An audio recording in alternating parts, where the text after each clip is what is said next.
Welcome back everyone to the Audacious Money Witch channel where we talk about investing and trading and a lot of fun things. Oh my God, they're Lululemons. What? Lululemons. What are Lululemons? It's just like wrapping on a woman's body, dude. That's what it is. Okay. Oh, here they come. Cool. Hey. Hey superheroes. Hey. My Lululemon stock has been making new 52-week lows almost daily lately. Is there anything wrong with the fundamental business? Or is this just a normal economic cycle where consumers are getting sliced and diced by the atrocious inflationary force, living paycheck after paycheck with no extra savings to spend? Lululemon stock is down 45% year to date and more to come.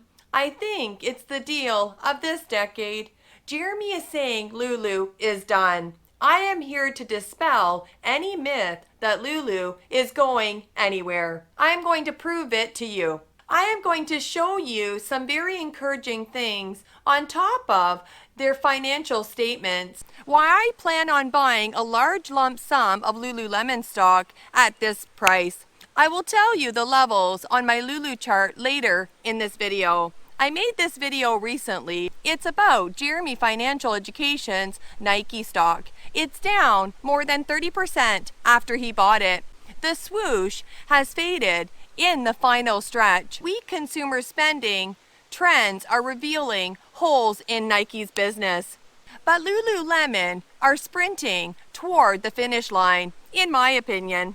In the most recent quarter, Nike's footwear sales were down 6% year over year, which led a slight decline in overall sales. The soft demand trends have sent Nike stock down 60% from its all-time high. Most of Wall Street analysts still rate Nike shares a buy, as the stock trades at its lowest price to earnings valuation in years. Dump. Bam! I'm not giving it to Marcus. Hold on. What kind of shoe is this? I gotta find out what kind of shoe. But over the long term, companies that grow their revenue and earnings at the highest rates will usually outperform slower growing companies. Regardless of their valuation, this is why a stock like Amazon returned 4,800% over the last 24 years, compared to 375% from slower growing Walmart. Before deciding to buy Nike shares, let's look at Lululemon, in my opinion, could deliver much better returns for investors over the long term. Like Nike, Lululemon Athletica also posted weaker financial results to start the year, which sent its share price tumbling. Consumers are clearly cutting back on apparel right now, but it's a great sign for Lululemon that it's still growing much faster than Nike in a soft demand environment. Lululemon's revenue grew 10% over the year-ago quarter, while a healthy gain in its own right that represented a slowdown from previous quarters. Or it's just a function of normal economic cycle. Wall Street will sell any company that has growth rate slowdown. Like Meta was sold for $88 a share in 2022. Lulu management credits this double-digit growth to consistent product innovation and the company's grassroots marketing strategy. With Lululemon, its competitive advantage is quite simple. It's the brand.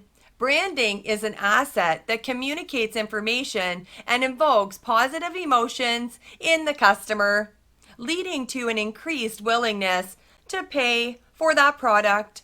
What is triggering that positive emotion in customers? I would attribute to about 4 different things. So 1 is product quality, 2 is customer service, 3 is first mover advantage, being at the forefront of the athleisure movement, and 4 is the community-centered marketing. Lululemon's worldwide potential is most evident in China. While Nike's China business grew 3% year over year in its most recent quarter, Lululemon's China business grew by an impressive 52% in its most recent quarter. Analysts expect Lululemon earnings to grow at an annualized rate of 11% over the next several years, which is higher than the 6.7% earnings growth estimate for Nike. Lululemon shares should continue to outpace the return of Nike, as it has already over the last several years. What's also interesting about Lululemon's business is that they're fully vertically integrated. The company is involved in every step of the production process, and they almost exclusively sell their own products. So if you want to buy their clothes, you have to go to their store or purchase from their online store or on their Amazon store. Because of this control they have over how their products are purchased, it also gives them a lot of control on how their brand is perceived and experienced by their customers. Because they don't let other stores sell their clothing, they have full control over how their product is sold. So you know, of course, something like a discount can boost sales in the short term, but it can dilute the brand over a long term. For instance, Nike let Foot Locker sell their Jordans at a discounted price. So I think that's part of the story of why Lulu also has significant pricing power. To be clear, Lulu stock has still been a massive market outperformer in the past decade, up 650%. However, investors have become pessimistic about the state of the business. This is the bear argument. The apparel industry makes it hard for Lululemon to sustain success. Lululemon is known for selling high-quality athletic and lifestyle apparel at premium prices. This has positioned it well historically, but the intensely competitive nature of the apparel industry is hard to ignore. There are no barriers to entry. This means that anyone with an idea to access the capital can start designing and selling clothing. Moreover, consumers have zero switching costs. They are free to be as loyal or disloyal as they please, spending their money on whatever clothes or shoes they like at any given time. It's also worth mentioning just how difficult it is to find sustained success in this industry. I'm not sure anyone could have predicted the resurging popularity of loser clothing these days. In Lululemon's case, it faces stiff competition across the board, from industry heavyweights like Nike and Adidas to smaller rivals like Vuori and Alo Yoga. This just means that the business must stay on top of its game in terms of product innovation. There are reasons to be bullish about Lululemon. I fully accept and understand the bear case I just lay out, but I believe Lulu still merits consideration as a portfolio addition right now. This company possesses a strong brand. In the past 5 years, Lululemon's gross margin has averaged a superb 56.5%. This indicates pricing power.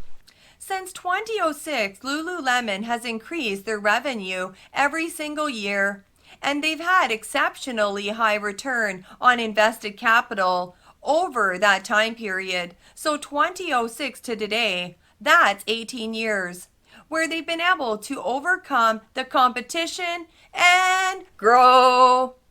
Or the willingness of consumers to pay up for what they must believe is a differentiated product offering.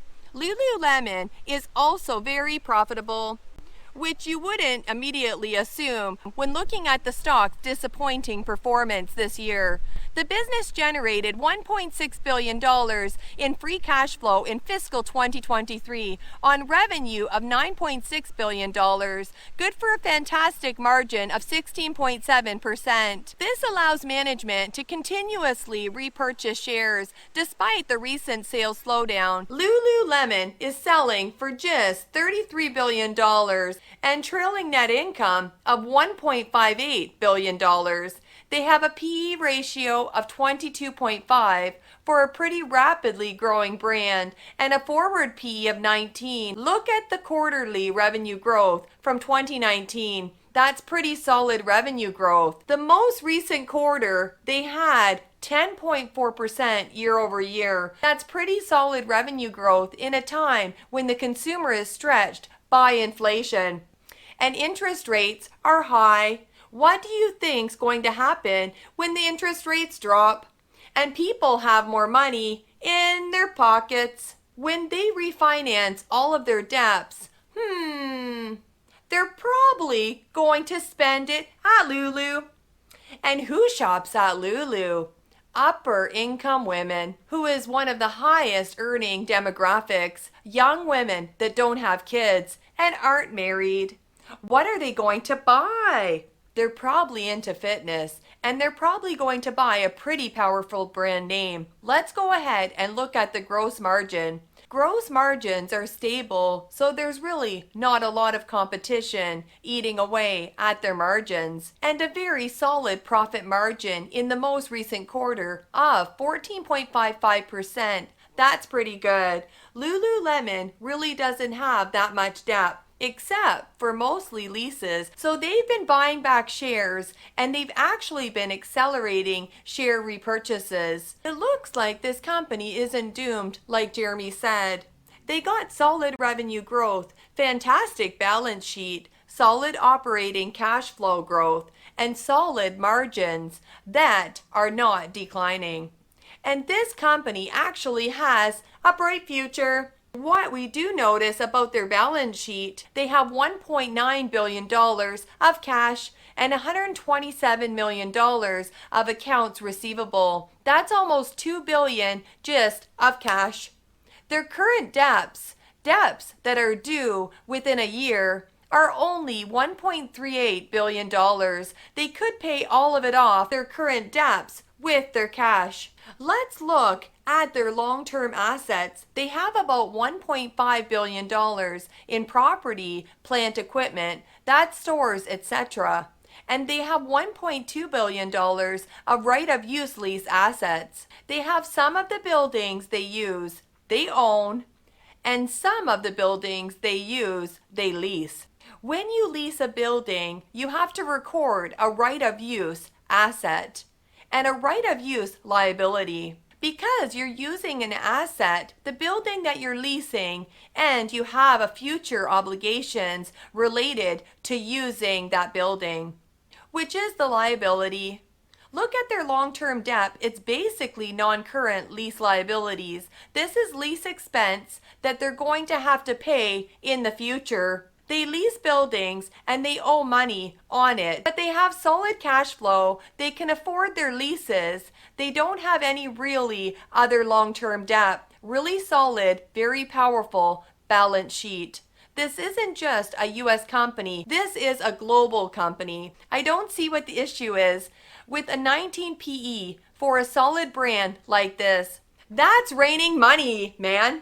Just go out and pick it up. I am picking up shares here at this level on the chart. As you can see, 260 is a good resistance level. I will buy a lump sum at 260. If it keeps on dropping, I will keep buying more at 250. Then, if Wall Street really gives away free money, I will be glad to buy a lot more at 150. But I doubt it can go so low, unless we have another financial crisis. It's hard not to get excited about the company's long-term prospects. Lululemon only generated 27% of its Q1 2024 revenue outside of the US and Canada.